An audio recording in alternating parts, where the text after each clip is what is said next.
សូមមេត្តារៀបរាប់ប្រាប់ផងសូមចាំស្ដាប់ខ្ញុំរៀបចំរងប្រាប់បងសូមចាំស្ដាប់ខ្ញុំរៀបចំរងប្រាប់បងអរគុណនោះឡងបងចាំស្ដាប់ហើយបាត់ដំបងមានសពបាត់ជើងមានបាក់ប្រេងបាក់ប្រាំងបងខ្ទិះនឹងស្វាយខ្ទិះអូនឆ្ងាញ់អូនឯក្រោយពោះសាប់បែបឆ្ងាញ់ពិសេសចាំខ្ញុំបេះជូនបងពិសាអរគុណហើយកែកូននេះថាអរគុណហើយកែកូននេះថាញ៉ាំពីនាងណា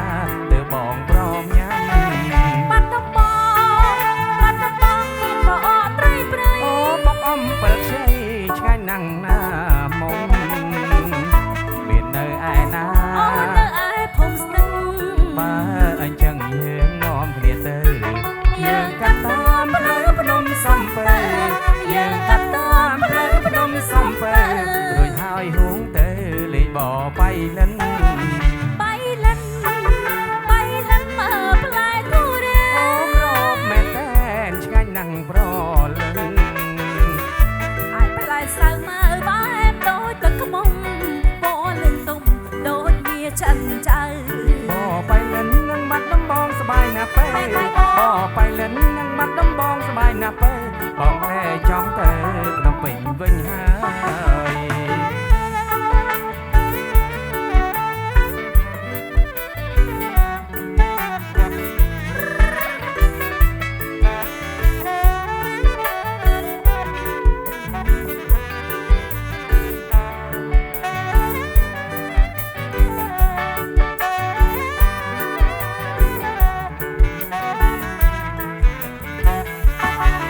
បាត់ដំបងមានអ្វីឆ្ងាញ់ទេអូមានហោហែមិនក្បាំងទេណា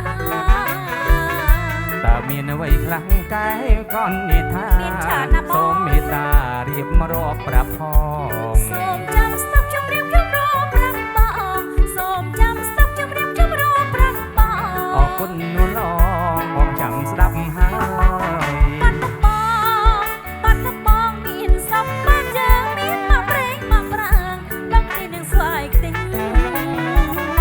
ឯក្រោយពោះសាប់បែបឆ្ងាញ់ពិសេសចាំខ្ញុំបេះជូនបងពិសាអរគុណហើយកែកូននេះថាអរគុណហើយកែកូននេះថាញ៉ាំពីនេះណាទើបបងព្រមញ៉ាំបាត់ដំបងមានបអត្រីព្រៃអូបុកអំពិលខ្ចីឆ្ងាញ់ណាស់ប្រលឹងមាននៅឯណាអូនៅឯភូមិស្ទឹងចឹងយើងនាំគ្នាទៅយើងកាត់តាមផ្លូវភ្នំសំពើយើងកាត់តាមផ្លូវភ្នំសំពើរួចហើយហួរទៅលេងបបៃលិនមើលផ្លែទូរេអូក្របមែនតែនឆ្ងាញ់ណាស់ណាមុំអាយផ្លែសៅមើលបែបដូចទឹកខ្មុំពណ៌លឿងទុំដូចវាចិនចៅបបៃលិននឹងបាត់ដំបងសបាយណាស់ពេបបៃលិននឹងបាត់ដំបងសបាយណាស់ពេ